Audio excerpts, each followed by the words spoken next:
अस्सलाम वालेकुम ख़वातीन हज़रात, मैं हूं आपका मेज़बान सुमैर। तो आज के नए प्रोग्राम में हम आपको खुशामदीद कहते हैं। दोस्तों, आज भी हमारे पास बहुत ज़बरदस्त किस्म की अपडेट्स हैं, बहुत ज़बरदस्त किस्म की खबरें हैं। लेकिन सबसे पहले हम बात करेंगे आयशा भट्ट और फुरकान कुरैशी के बारे में। आयशा भट्ट कहती हैं कि फुरकान कुरैशी ने मुझे देखकर कहा, नाड़ा खोलकर शलवार नीचे करके कहा कि मेरे पास आ जाओ। मैं उसके पास गई, उसने यूं शलवार खोल दी। अल्लाह! आप जरा समझिए इस बात को कि आयशा भट्ट, जिनकी ये टिकटॉक में आपको दिखा रहा हूँ, ये जरा इनकी वीडियोस आप देखें, इनके लिबास को देखें, इनके मतलब ये सारी चीजें आप देखते हुए पहले जरा गौर कर लें कि हम बात क्या करने चाह रहे हैं।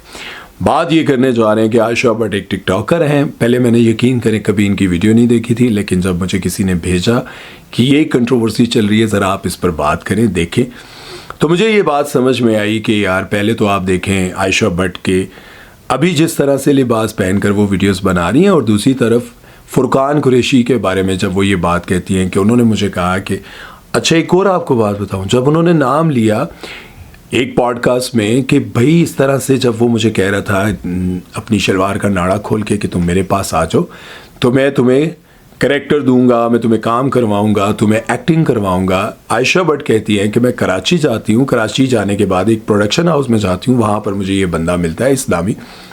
अच्छा, उनको तस्वीर भी दिखाएगी कि यही तस्वीर, हाँ यही है। एक तो बात ये देखें कि उन्होंने बड़ा मतलब बहुत ओपनली ये बात कही कि ऐसा उस बंदे ने मेरे साथ ये किया। मैं ये बात कहना चाहता हूँ कि देखें, जब आप खुद ज़ाती तौर पर इस तरह का लिबास पहन कर जाएंगी, इस तरह के कपड़े पहन कर जाएंगी जो आप आम तौर पर रोड पर डांस करते हुए पहन रही हैं, या जिस तरह के आप रोड के ऊपर डांस कर रही हैं, पेट आपका नज़र आ रहा है, कमर आपकी नज़र आ रही है, ये सब कुछ हो रहा है। जब आप इस तरह का लिबास पहनकर किसी भी फनकार या किसी डायरेक्टर के सामने बंद कमरे में जाएंगी और उसको कहेंगी मुझे काम दें, तो वो आपको काम देगा? नहीं, वो पहले आपसे काम लेगा। ठीक है, मैं आपको ये बात बताना चाहता हूं कि जितनी भी एक्ट्रेसेस हैं वो ये बात कहती हैं कि इस फील्ड में आने के लिए गिव एंड टेक करना पड़ता है। यहाँ पर आपको जब भी आप आएंगे तो आपको बहुत सारे ऐसे दरिंदे मिलेंगे जो नोच नोच कर खाने के आदी होंगे, लेकिन उसके बावजूद लोग जाते हैं। क्यों जाते हैं? जब लोगों को पता है। अच्छा, एक तो ये है कि जब आप अच्छे लिबास में, अच्छे रोबदार तरीके से जाती हैं तो किसी की जरूरत नहीं पड़ती कि वो आपको ये बात कहे। कैसे हो सकता है कि अगर आप एक बंदे से मिलने गई हैं, आपका लिबास अच्छा है, आपकी गुफ्तगू अच्छी है, आपके अंदाज से लग नहीं रहा कि कोई आपको ऐसी ऑफर दे सकता है, तो फुरकान कुरैशी को अपने नाम और अपने कैलिबर का ख्याल नहीं रहा और उन्होंने मतलब नाड़ा खोला, शलवार नीचे की और आपको कहा कि आ जाओ पहले मेरे पास। मुझे तो ये बात बिल्कुल हजम नहीं होती। इसलिए नहीं होती कि अगर फुरकान कुरैशी ने ये बात कही है तो बहुत गलत की है, बहुत बुरा किया है। लेकिन मैं ये बात बहुत सारी लड़कियों को हमेशा कहता रहता हूँ कि भाई तुम लोगों को ये बात पता होनी चाहिए कि इस फील्ड में गिव एंड टेक है। मैंने यही सवाल जरा रिजवी से किया, मैंने यही सवाल फिल्म स्टार लैला से किया, यही सवाल मैंने खलील रहमान कमर से किया, यही सवाल।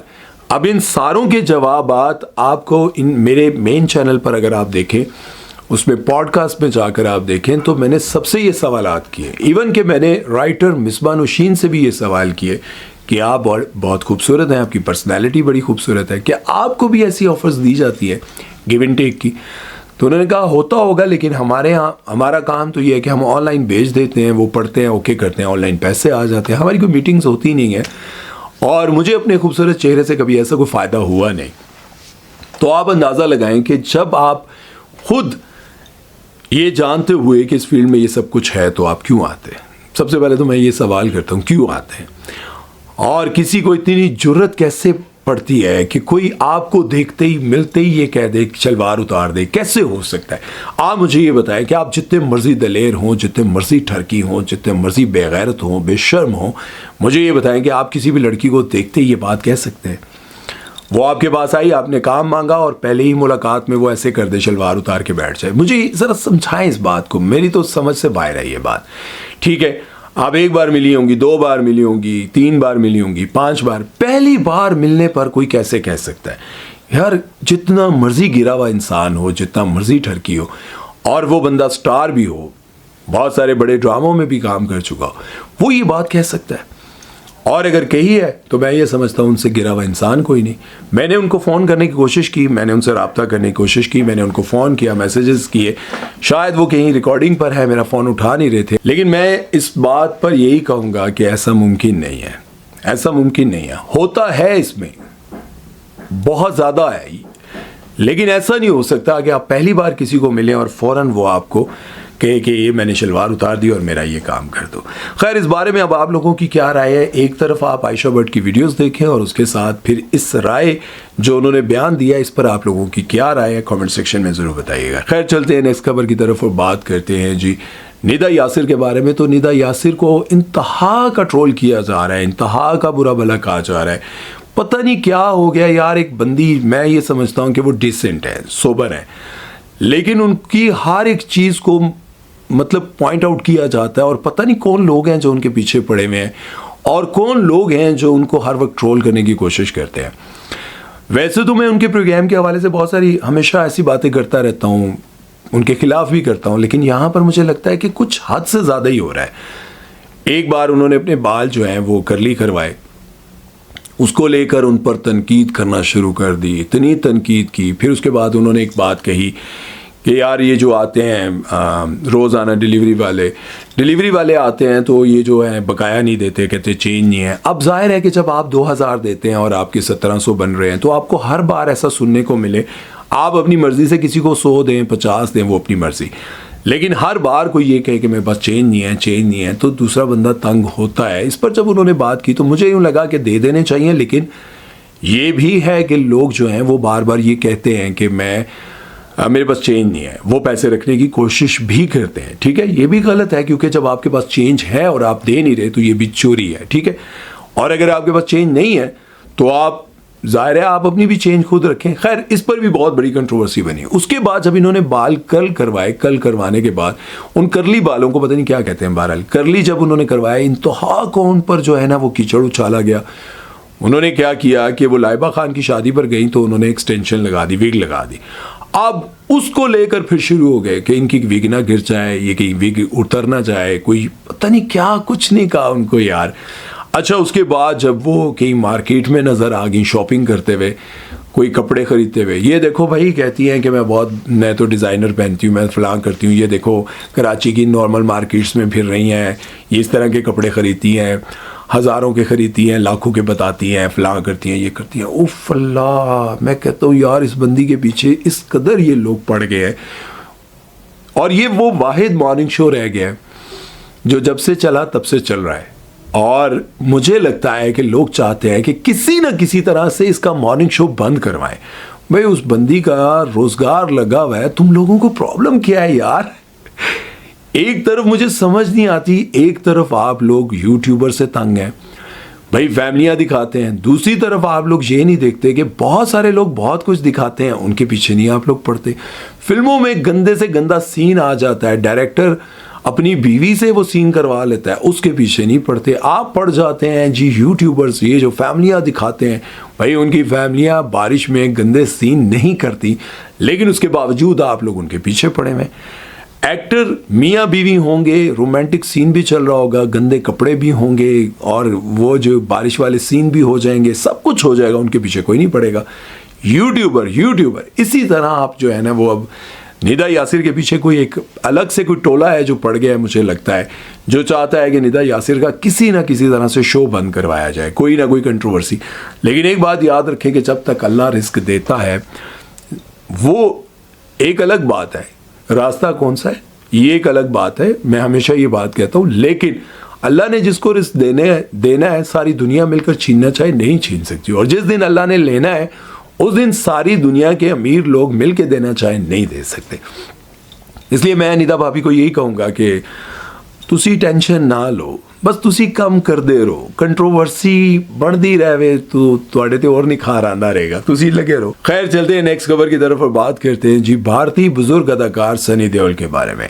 उनकी फिल्म आई जी पता नहीं बॉर्डर या क्या नाम है, उस फिल्म के हवाले से ये बुजुर्ग कहते हैं कि हमने दुनिया को बता दिया है कि फतह के लिए अगर आपका दिल मजबूत हो और आपके अंदर जान हो तो आप फतह हासिल कर सकते हैं।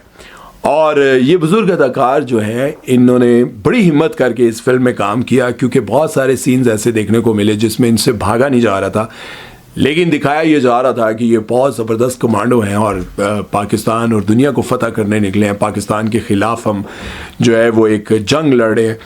लेकिन मैं इनको अप्रिशिएट करता हूँ, क्योंकि इनकी उम्र को देखते हुए, इनके हालात देखते हुए, इनसे भागा नहीं जा रहा था। असल में तो इनसे चला भी नहीं जाता, लेकिन इनसे वो फिल्म करवाई गई और उस फिल्म में इन्होंने भाग दौड़ भी लगाई। मतलब जिस बुज़ुर्ग आदमी से यार चला नहीं जा रहा, उससे आप दौड़ लगवा रहे हैं, उससे आप पाकिस्तान फतह करवा रहे हैं, उसके बाद ऐसे बयानात दिलवा रहे हैं और फिर उसको नारे लगवा रहे हैं। नारे लगवाते हुए यकीन करें, उन्होंने 3 स्टीरॉयड के इंजेक्शन लगवाए। उसके बाद उनको 2 दिन हॉस्पिटल में ऑक्सीजन लगी रही, बड़ी बुरी हालत थी।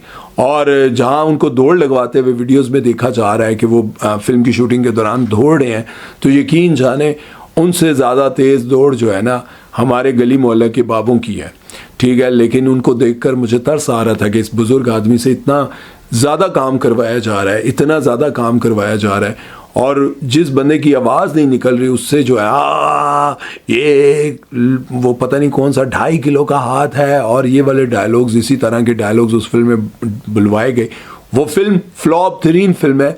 लेकिन अभी लास्ट टाइम जो फिल्म आई थी धुरंधर, उन्होंने सोचा कि एक और पाकिस्तान के ख़िलाफ़ फिल्म बनाई जाए और इस तरह से एक और फिल्म जो है हमारी पॉपुलर होगी और हम पैसा कमाएंगे। बस यार, वो 1.5 अरब आबादी में से चंद लोग हैं जो बेवकूफ़ बनते हैं आपके ना, बाकी सारे नहीं बनते।